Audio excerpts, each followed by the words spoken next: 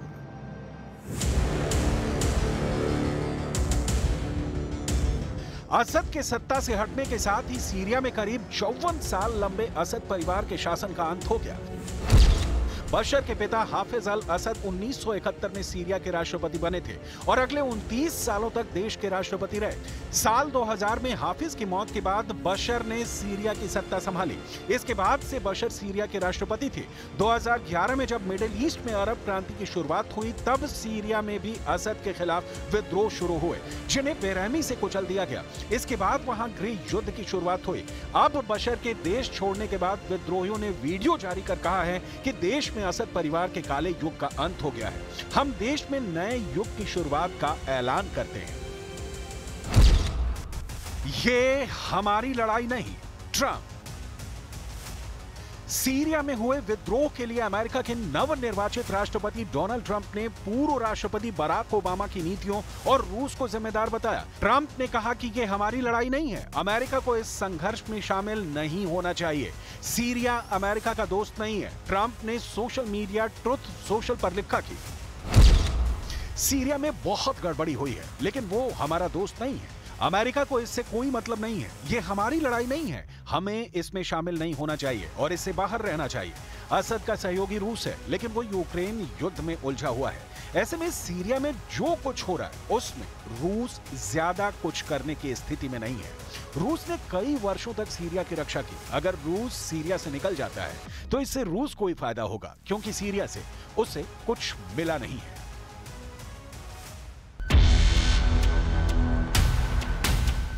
अब जान लीजिए कि आखिर इस विद्रोह का दुनिया पर क्या असर होगा। एक्सपर्ट्स के मुताबिक यह पश्चिम एशिया में वर्चस्व की लड़ाई है। सीरिया की भौगोलिक स्थिति बेहद अहम है। सीरिया की सीमा इराक, तुर्की, जॉर्डन, लेबनान और इजराइल से लगती है।